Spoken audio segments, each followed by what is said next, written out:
Hello students, welcome back to my YouTube channel geography Guru. आज हम पढ़ने और समझने वाले हैं क्लास 9 साइंस विज्ञान की वर्कशीट नंबर 61 यानी कि कार्यपत्रक संख्या 61 को। आज की इस वर्कशीट में भी हम कंटिन्यू रखने वाले हैं अपना सेम टॉपिक यानी कि परमाणु की संरचना को थोड़ा और जानने की कोशिश करेंगे। आज हम पढ़ने वाले हैं एक और मॉडल, परमाणु का एक और मॉडल है, वो है बोर का मॉडल। तो उसमें हम थोड़ा और समझेंगे कि परमाणु की संरचना क्या होती है। साथ ही साथ हम परमाणु के तीसरे कण न्यूट्रॉन की भी बात करने वाले हैं। तो चलिए शुरुआत करते हैं हम आज की इस आसान सी वर्कशीट की। जैसा कि आप अपनी स्क्रीन के ऊपर देख पा रहे हैं, ये हमारी वर्कशीट नंबर 61 यानी कि कार्यपत्रक संख्या 61 है। हमारा विषय सब्जेक्ट साइंस विज्ञान है और आज की दिनांक है 27 नवंबर 2020। परमाणु की संरचना। परमाणु की संरचना में अब तक हम 2 मॉडल समझ चुके हैं और उन दोनों मॉडलों की अपनी कमियां थी, यानी कुछ चीज़ें क्लियर हुई और कुछ चीज़ें क्लियर नहीं हो पाई। तो इसलिए इसी सीरीज में एक तीसरा मॉडल और हम समझने की कोशिश करेंगे। जो पहले मॉडल जो जे थॉमसन का मॉडल था, जो हमारा पिछला मॉडल था, उसकी कमियों को दूर करने का प्रयास करेगा। वो है बोर का परमाणु मॉडल। जैसे कि रदरफोर्ड का हमारा पिछला मॉडल था, पिछली वर्कशीट में हमने डिस्कस किया था कि रदरफोर्ड के परमाणु मॉडल के अनुसार परमाणु बहुत अधिक अस्थिर होना चाहिए, लेकिन वास्तव में ऐसा है नहीं। परमाणु स्थिर होता है, तो ये स्थिर होता है, जबकि रदरफोर्ड के अनुसार अस्थिर होना चाहिए।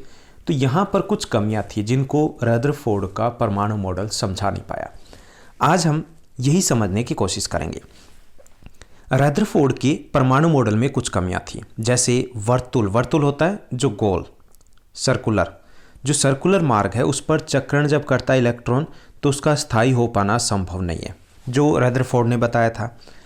और एक दूसरे वैज्ञानिक नील बोर ने इन कमियों को दूर किया और एक नया मॉडल लेके आए जिसे हम बोर का परमाणु मॉडल बोलते हैं। यानी कि यहाँ पर जो वर्टिकुलर मार्ग जो दिया गया है, वर्तुलर मार्ग यानी कि सर्कुलर मार्ग, उस पर अगर इलेक्ट्रॉन गति करते हैं रदरफोर्ड के मॉडल के अनुसार, तो अगर गति करेंगे तो ऊर्जा का विकिरण होगा। अगर ऊर्जा का विकिरण होगा तो परमाणु विखंडन होना चाहिए, यानी कि वो नाभि से टकराएगा तो परमाणु विखंडन होना चाहिए, लेकिन ऐसा नहीं होता। तो यहाँ कुछ कमियां थी, लूप होल थे, यानी पूरा क्लियर नहीं कर पाए थे रदरफोर्ड। तो उन्हीं कमियों को दूर करने के लिए नील्स बोर एक नया मॉडल लेके आए जिसको हम बोर का परमाणु मॉडल कहते हैं। तो चलिए हम देखते हैं बोर का परमाणु मॉडल क्या कहता है और क्या कुछ और क्लियर करता है। नील्स बोर ने 1922 में 1922 में परमाणु मॉडल प्रस्तुत किया था और इस मॉडल की 2 प्रमुख अवधारणाएं थी। पहला, उन्होंने ये बताया कि परमाणु में इलेक्ट्रॉन नाभिक के चारों ओर केवल विशेष कक्षाओं में घूमते हैं। यानी कि नई चीज़ बताई कि चारों तरफ तो घूमते हैं, लेकिन विशेष कक्षाएं बनी हुई है उनमें घूमते हैं, जिन्हें इलेक्ट्रॉन के ऊर्जा लेवल कह सकते हैं या ऊर्जा कक्ष कह सकते हैं या विविक्त कक्ष भी कहा जा सकता है। ओके, क्योंकि प्रत्येक ऊर्जा क्षेत्र की ऊर्जा भी निर्धारित है। यानी कि जैसे यहाँ पे चित्र में देखिए कि इसमें 4 अलग कक्ष बने हुए हैं।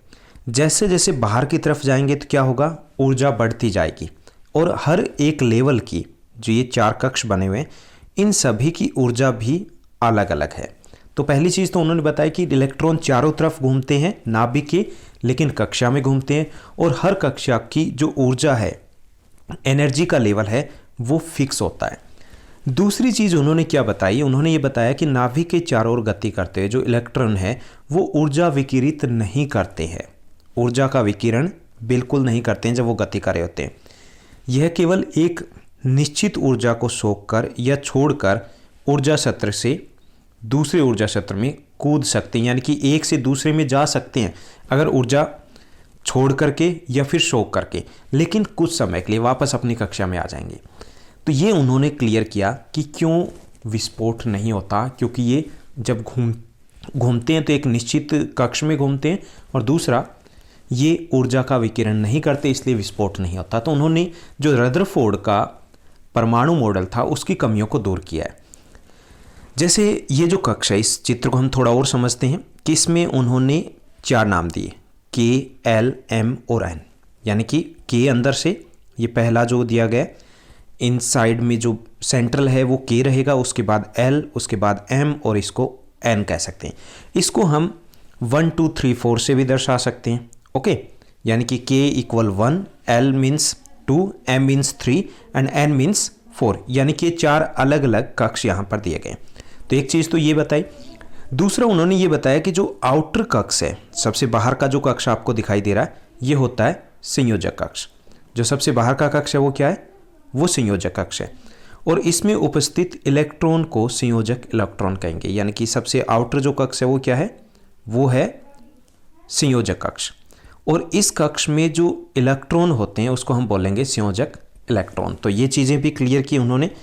उसके साथ साथ उन्होंने ये बताया कि किसी भी कक्ष में जो इलेक्ट्रॉन होते हैं उनकी संख्या भी फिक्स होती है, यानी कि ये नहीं कि कितने इलेक्ट्रॉन हो सकते हैं, उनकी अधिकतम जो संख्या होती है वो फिक्स होती है, जिसको हम 2n² से दर्शा सकते हैं। ओके, तो सबसे बाहरी कक्ष जो दिया गया है उसमें इलेक्ट्रॉनों की अधिकतम संख्या वो 8 हो सकती है। ओके, ये अष्टक नियम रहेगा। तो ये था बोर का परमाणु मॉडल, जिसमें उन्होंने बहुत कुछ क्लियर किया कि कैसे इलेक्ट्रॉन चारों तरफ घूमता है। साथ साथ उन्होंने ये बताया कि क्यों नहीं टकराते हैं ये आपस में। अब एक और टॉपिक हम डिस्कस करने वाले इस वर्कशीट में, वो है तीसरा जो अपरमाणु कण है। हमने पहले बात की थी कि परमाणु में 3 अपरमाणु कण होते हैं, इलेक्ट्रॉन, प्रोटॉन और न्यूट्रॉन। इसमें से इलेक्ट्रॉन और प्रोटॉन को हम डिस्कस कर चुके हैं। आज हम बात करने वाले हैं न्यूट्रॉन की। न्यूट्रॉन की खोज जे चैडविक ने की थी। कब की थी? 1932 में की थी, और उसका नाम दिया गया था न्यूट्रॉन। न्यूट्रॉन का जो सिंबल है वो n है, स्मॉल m से इसको हम रिप्रेजेंट करते हैं। न्यूट्रॉन पर कोई आवेश नहीं होता, यानी कि इसका जो आवेश है वो 0 होता है, यानी कि ना तो पॉजिटिव है ना ही नेगेटिव है। और इसका द्रव्यमान लगभग प्रोटॉन के बराबर होता है, जो प्रोटॉन है उसके इक्वल होता है। अब ये कहाँ होता है? कि ये न्यूट्रॉन है, ये प्रोटॉन के साथ नाभिक में स्थित होता है। इसीलिए तो किसी परमाणु का जो अधिकतर द्रव्यमान है वो नाभिक में होता है, क्योंकि इलेक्ट्रॉन का तो कोई द्रव्यमान होता ही नहीं। तो ये थी हमारी आज की वर्कशीट, जिसमें हमने एक और मॉडल समझा, बोर का परमाणु मॉडल। साथ ही साथ हमने बात की न्यूट्रॉन की कि ये कब खोज की गई, कहाँ स्थित होता है और इसका आवेश कितना होता है। अब हम प्रश्नोत्तर की तरफ पढ़ते हैं। आज की इस वर्कशीट में इजी से 5 क्वेश्चन दिए गए। पहला जो क्वेश्चन दिया गया, नील्स बोर के परमाणु मॉडल के 2 प्रमुख अवधारणाएं लिखनी है। परमाणु में इलेक्ट्रॉन नाभिक के चारों ओर केवल विशेष कक्षाओं में घूमते हैं। पहला जो अवधारणा ये है कि परमाणु में इलेक्ट्रॉन क्या है? नाभिक के चारों ओर घूमते हैं और चारों ओर 4 कक्षाएं बनी होती हैं, उन कक्षाओं में ही घूमते हैं। दूसरी चीज उन्होंने क्लियर की कि नाभिक के चारों ओर गति करते हुए इलेक्ट्रॉन ऊर्जा का विकिरण नहीं करते हैं। ओके, तो ये 2 अवधारणाएं हमें लिखनी है। दूसरा जो हमारा क्वेश्चन दिया गया, बोर के परमाणु मॉडल ने रदरफोर्ड के मॉडल की कमियों को कैसे दूर किया। अब रदरफोर्ड के मॉडल की कमी क्या थी वो हमें पता होना चाहिए कि रदरफोर्ड की मॉडल की कमी ये थी कि ये नहीं बता पाए थे कि ये इलेक्ट्रॉन प्रोटॉन से या नाभिक से क्यों नहीं टकराते।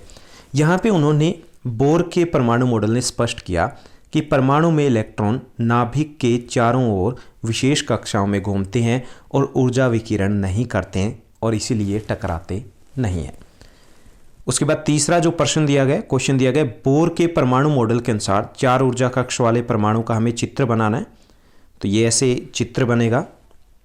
सेंटर में ये नाभिक दिया गया, न्यूक्लियस दिया गया, और ये सत्र दिए गए जिसको हम KLMN से शो कर सकते हैं। इनको 1 2 3 4 भी हम दिखा सकते हैं। ओके, ये एनर्जी लेवल या शेल लेवल है, और जैसे जैसे बाहर की तरफ जाते हैं एनर्जी का लेवल क्या है, यहाँ से वो परिवर्तित होता रहता है।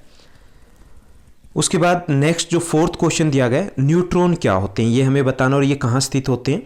तो न्यूट्रॉन एक अपरमाणु कण है। न्यूट्रॉन क्या है? एक अपरमाणु कण होता है, जैसे कि इलेक्ट्रॉन है, प्रोटॉन है, वैसे न्यूट्रॉन है। ओके, और ये न्यूट्रॉन प्रोटॉन के साथ परमाणु के नाभिक में ही स्थित होते हैं। उसके बाद 5वां क्वेश्चन दिया गया, संयोजन कक्ष और संयोजन इलेक्ट्रॉन क्या होते हैं। तो परमाणु में सबसे बाहरी जो कक्ष होता है उसको संयोजन कक्ष बोलते हैं, और उसमें उपस्थित जो इलेक्ट्रॉन है उनको हम संयोजक इलेक्ट्रॉन कहते हैं। तो ये थी हमारी आज की आसान सी वर्कशीट, जिसमें हमने समझा एक और परमाणु मॉडल को, बोर का परमाणु मॉडल। साथ ही साथ हमने बात की न्यूट्रॉन की। उम्मीद करता हूँ आपकी स्टडी बेहतर चल रही होगी। फिर भी आपको अगर कोई डाउट है तो आप कमेंट करके पूछ सकते हो। आप ऐसे ही हमारे साथ बने रहिए। इस चैनल को अब तक अगर आपने सब्सक्राइब नहीं किया है तो आप बेल आइकन के साथ सब्सक्राइब कर सकते हो। Thank you, bye bye, have a nice day.